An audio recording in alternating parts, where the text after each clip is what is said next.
नमस्कार दोस्तों, 28 अप्रैल साल 1988 दोपहर के करीब 1 बजे हवाई में अलोहा एयरलाइंस की फ्लाइट 243 अपनी उड़ान भरने के लिए तैयार हो रही थी। ये एक बड़ा ही सुहाना दिन था। अच्छी खासी धूप निकली थी और ज्यादातर लोग यहाँ छुट्टी मनाने आए थे। हवाई को अगर आप नहीं जानते तो ये एक ग्रुप ऑफ आइलैंड्स हैं पैसिफिक ओशन के बीच जो अमेरिका का हिस्सा है। बड़े ही सुंदर आइलैंड्स हैं और इनकी राजधानी है होनोलुलु। ये फ्लाइट एक्चुअली में हीलो से होनोलुलु जा रही थी। हीलो सदर्न मोस्ट आइलैंड है हवाई का, लेकिन ये डिस्टेंस कोई ज्यादा नहीं है, सिर्फ 35 मिनट की फ्लाइट है। ये एक रूटीन फ्लाइट। ये अलोहा एयरलाइन यहीं की लोकल एयरलाइंस है जो अलग अलग आइलैंड्स को कनेक्ट करने का काम करती है। अब क्योंकि ये डिस्टेंसेस इतने छोटे हैं तो ये वाला स्पेसिफिक प्लेन ऑलरेडी 8 बार उड़ान भर चुका था सुबह से। 3 अलग अलग राउंड ट्रिप्स पर जा चुका था, लेकिन ये कोई अनयूजुअल बात नहीं है। ऐसे प्लेन्स के लिए ये बिल्कुल नॉर्मल चीज है। सब कुछ जैसा चलना चाहिए वैसे चल रहा था। पैसेंजर्स बोर्ड करते हैं, फ्लाइट के दरवाजे बंद किए जाते हैं और ठीक 1:25 पर यह फ्लाइट उड़ान भरती है। बस एक अनयूजुअल चीज होती है यहाँ पर। जब एक पैसेंजर बोर्ड कर रही थी प्लेन में तो दरवाजे के अंदर घुसने से पहले उसने साइड में देखा कि जो प्लेन की बॉडी थी, अलग अलग शीट्स होती हैं जो रिवेट से अटैच्ड होती हैं, तो एक शीट में थोड़ा सा क्रैक दिखाई दे रहा था। लेकिन उसने ये चीज किसी को बताई नहीं, ये सोचकर कि क्या फर्क पड़ता है, इतनी रेप्यूटेबल एयरलाइन है, ये प्लेन रेगुलरली उड़ता रहता है, इसके रेगुलर इंस्पेक्शंस होते हैं, अगर कोई दिक्कत होती तो ये लोग नोटिस कर लेते, पक्का ये छोटी मोटी कोई गलती होगी। लेकिन ये एक गलती कितनी भारी पड़ने वाली थी कोई सोच भी नहीं सकता था। प्लेन के उड़ान भरने के सिर्फ 10-15 मिनट बाद ही एयर होस्टेसेस ट्रॉली लेकर आती हैं और पैसेंजर्स को ड्रिंक सर्व करती हैं। सीट बेल्ट साइन अभी तक हटा नहीं था क्योंकि आमतौर पर यह तभी हटता है जब प्लेन क्रूजिंग ऑल्टीट्यूड पर पहुंच जाता है और इस प्लेन के लिए क्रूजिंग ऑल्टीट्यूड 24,000 फीट था। फ्लाइट में 3 एयर होस्टेसेस हैं जो पैसेंजर्स को ड्रिंक सर्व कर रही हैं और उड़ान भरने के ठीक 20 मिनट बाद ये फ्लाइट 24,000 फीट के क्रूजिंग ऑल्टीट्यूड पर पहुंचती है और जैसे ही ये इस हाइट पर पहुंचती है एक बड़ा सा धमाका होता है। सभी पैसेंजर्स को धमाके की बड़ी तेज आवाज सुनाई देती है और अचानक से रैपिड डीकंप्रेशन हो जाता है। सांस लेने में प्रॉब्लम होने लगती है और चारों तरफ सामान इधर उधर उड़ने लगता है। टोटल केओस और जबरदस्त कंफ्यूजन। आखिर हो क्या रहा है? कुछ पैसेंजर्स अपने आसपास देखते हैं तो उन्हें दिखाई देता है प्लेन की छत और आसपास की दीवारें गायब है। ऊपर उन्हें खुला आसमान दिख रहा है। हुआ क्या है दोस्तों कि प्लेन के शुरुआती हिस्से का लगभग 35 स्क्वायर मीटर का हिस्सा फटकर अलग हो चुका है।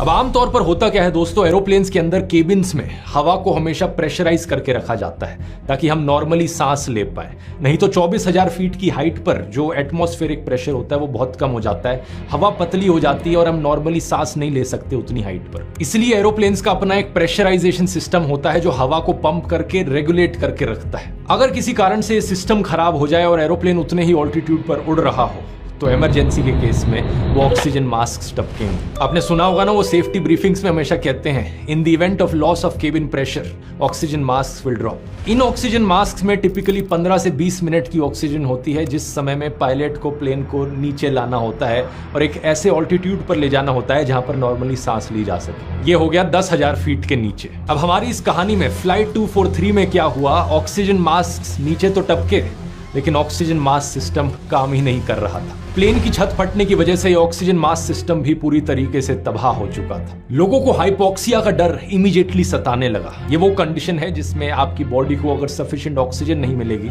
तो आप बेहोश हो सकते हो और मर भी सकते हो। विद इन सेकेंड्स लोगों को चक्कर आने लगे, कंफ्यूजन होने लगा और ऐसे केस में 1 से 2 मिनट लगता है सिर्फ बेहोश होने में। मिशेल होंडा एक एयर होस्टेस जो रो 15 के पास थी जब यह धमाका हुआ, इंटरकॉम के जरिए कॉकपिट से कांटेक्ट करने की कोशिश करती हैं, लेकिन दूसरी तरफ से कोई जवाब नहीं आता। दूसरी एयर होस्टेस सीबी लांसिंग जो एक पैसेंजर को ड्रिंक सर्व कर रही थी रो 5 के पास, जब छत उड़ी प्लेन की तो वो भी हवा में उड़ गई प्लेन से बाहर।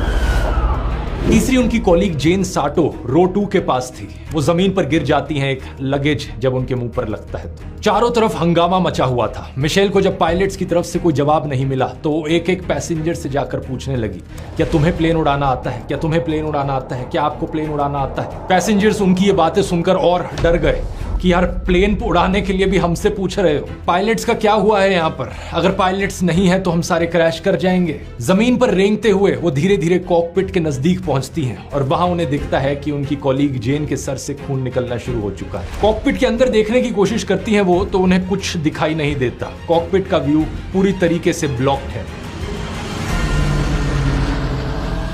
कुछ चंद मिनट यहाँ पर बचे हैं जिसके बाद ये सारे पैसेंजर्स बेहोश हो जाएंगे और मारे जाएंगे। लेकिन हाइपोक्सिया के खतरे के अलावा ये पैसेंजर्स बहुत तेज हवाएं भी सह रहे हैं। ऑलमोस्ट 500 किलोमीटर प्रति घंटे की स्पीड से हवाएं चल रही हैं। आंखें खोलना मुश्किल हो रहा है और साथ ही साथ जो तापमान है वो -45 डिग्री सेल्सियस का है इस हाइट पर। अगर ऑक्सीजन किसी तरीके से मिल भी गई तो इतनी ठंड में ज्यादा देर तक जिंदा रहना पॉसिबल नहीं है, क्योंकि ज्यादातर पैसेंजर्स ने निकरे और टी शर्ट पहनी हुई है। हवाई एक ट्रॉपिकल जगह है जहां पर लोग बीचेस को और जंगलों को देखने जाते हैं। यहाँ कभी बर्फ नहीं गिरती, तो कोई भी पैसेंजर इस टेम्परेचर के लिए प्रिपेयर्ड नहीं है। मिशेल इकलौती एयर होस्टेस जो होश में बची है वहां पर पायलट्स को बार बार कांटेक्ट करने की कोशिश करती रहती है,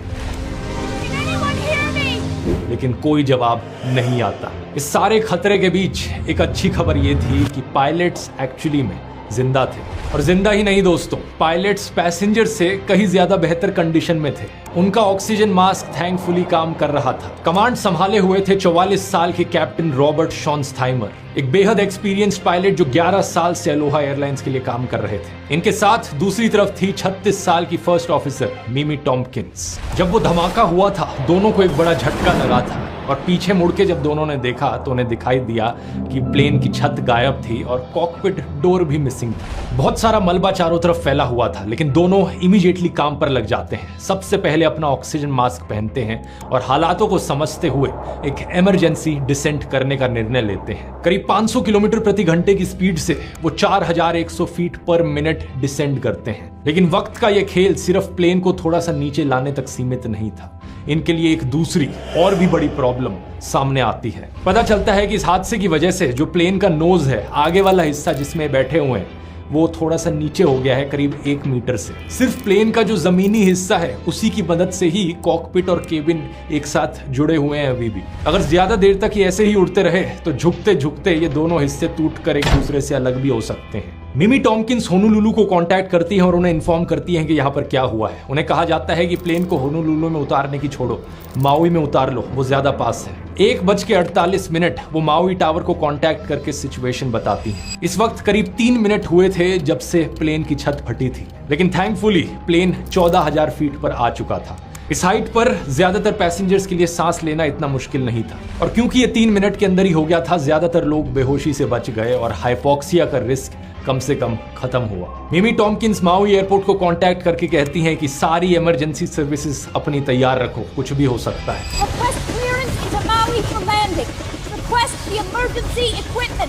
ढेर सारे फायर फाइटर्स और रेस्क्यू व्हीकल्स रनवे पर आकर तैयार रहते हैं।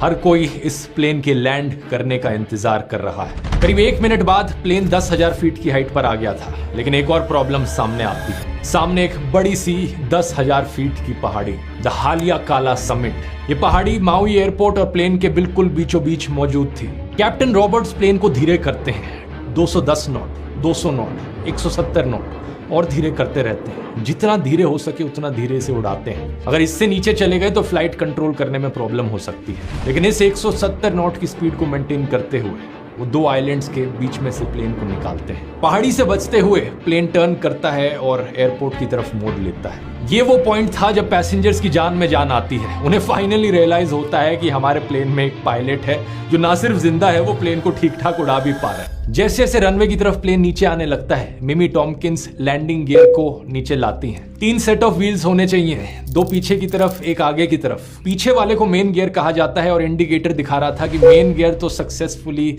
रिलीज हो चुका है, लेकिन जो नोज गियर है, आगे वाला व्हील है, वो नीचे नहीं आ पा रहा है। अब टेक्निकली देखा जाए, बिना इस आगे वाले पहिए के, बिना इस नोज गियर के लैंड करना पॉसिबल तो है। इस चीज को बेली लैंडिंग कहा जाता है, इमरजेंसी केसेस में कई बार की जाती है। लेकिन इस स्पेसिफिक केस में जहां प्लेन का बीच वाला हिस्सा इतना कमजोर हो चुका है, छत ऑलरेडी मिसिंग है, पायलट्स को यह डर है कि अगर इस तरीके की लैंडिंग अटेम्प्ट करी गई तो पक्का प्लेन क्रैश कर जाएगा, और अगर फ्यूल टैंक में कुछ हुआ तो ब्लास्ट भी हो सकता है। This airplane in the condition it was in was that he didn't have a nose gear, because when the nose touched down on the runway, it would have broken the airplane apart, therefore breaking probably the fuel tanks apart, which could lead to a very dramatic fire and explosion. लेकिन इसके अलावा और कोई option भी नहीं है, और करे तो क्या करे। पायलट्स डिसाइड करते हैं कि इसी तरीके से लैंडिंग करी जाएगी। जैसे ही रनवे दिखने लगता है, पैसेंजर्स लैंडिंग के लिए तैयार होते हैं। कुछ लोग भगवान से प्रार्थना करने लग गए थे, दूसरी तरफ कुछ लोग अपने आसपास के लोगों से गले मिल रहे थे। शायद ये आखिरी बार हो कि वो एक दूसरे को देख पाए। ज्यादातर पैसेंजर्स अभी भी बहुत बुरे तरीके से डरे हुए थे, और उसके पीछे कारण भी जायज था। जैसे जैसे प्लेन नीचे आ रहा था, वो धीरे धीरे साइड टू साइड ऐसे हिलने लग गया था। पायलट ने रियलाइज किया कि लेफ्ट वाला जो इंजन है वो फेल हो चुका था। मैन्युअली रीस्टार्ट करने की कोशिश करी जाती है इस इंजन को, लेकिन अफसोस कुछ नहीं होता।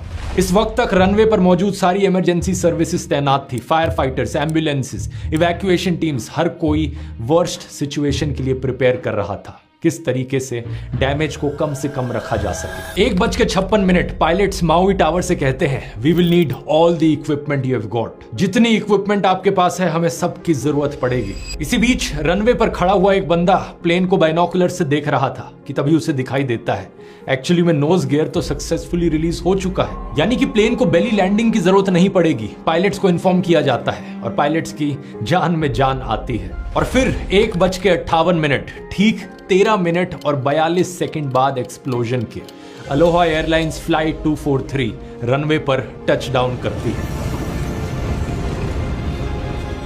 कैप्टन ब्रेक्स इस्तेमाल करने के अलावा बचे हुए इंजन नंबर 2 का थ्रस्ट रिवर्सर भी इस्तेमाल करते हैं, और प्लेन धीरे धीरे शांति से आकर रुक जाता है। रनवे पर मौजूद सभी इमरजेंसी टीम्स राहत महसूस करती हैं। प्लेन से इमरजेंसी एग्जिट के जरिए पैसेंजर्स को नीचे उतारा जाता है। उस वक्त इसका एक असली वीडियो भी लिया गया था, जिसे आप स्क्रीन पर देख सकते हैं, जिसमें पैसेंजर्स सेफली स्लाइड के जरिए नीचे उतर रहे हैं। सभी पैसेंजर्स कैप्टन को शाबाशी देते हैं और धन्यवाद करते हैं उनकी जिंदगियां बचाने के लिए। हालांकि ज्यादातर लोग सेफ थे, लेकिन कई पैसेंजर्स को भारी चोट लगी थी। एक 84 साल की फीमेल पैसेंजर जो सीट नंबर 5A पर बैठी थी, वो सबसे ज्यादा इंजर्ड थी, एक स्कल फ्रैक्चर के साथ। 6A पर बैठे हुए पैसेंजर का राइट वाला हाथ टूट गया था। 4A और 4F पर बैठे हुए पैसेंजर्स को सीरियस इंजरीज हुई थी। बेसिकली ज्यादातर पैसेंजर्स जो रोज 4, 5, 6, 7 पर बैठे थे, उन्हें भारी चोट आई थी, क्योंकि उसी एरिया की छत फटी थी। और रोज 8 से लेकर रोज 21 पर जो पैसेंजर बैठे थे, उन्हें सिर्फ माइनर इंजरीज हुई थी। इसके अलावा 21 पैसेंजर्स ऐसे भी थे जिन्हें बिल्कुल कोई इंजरीज नहीं हुई थी। एयर होस्टेस जेन सैटो अभी भी बेहोश थी और वो एक कंकशन से सफर करती हैं। एयर होस्टेस मिशेल होंडा सही सलामत थी, और लैंडिंग के बाद वो एक पैसेंजर काउंट करती हैं चेक करने के लिए कि कितने पैसेंजर्स मिसिंग हैं। और इससे पता चलता है कि बड़ी ही मिराक्युलस बात है कि हर कोई सही सलामत है, जिंदा बच गया है, सिवाय एक के। 58 साल की एयर होस्टेस सीबी लैंसिंग इकलौती मृत्यु इस पूरे हादसे में। बाद में सर्च टीम्स ने बहुत ढूंढने की भी कोशिश करी थी, लेकिन अफसोस इनकी बॉडी कभी नहीं मिल पाई और ये हमेशा के लिए समुद्र की गहराइयों में गायब हो गई। लेकिन बाकी बचे हुए 94 लोग अपने भाग्य को धन्यवाद दे रहे थे कि वो जिंदा बच गए। क्या ये सिर्फ लक की बात थी कि वो यहां जिंदा बच पाए?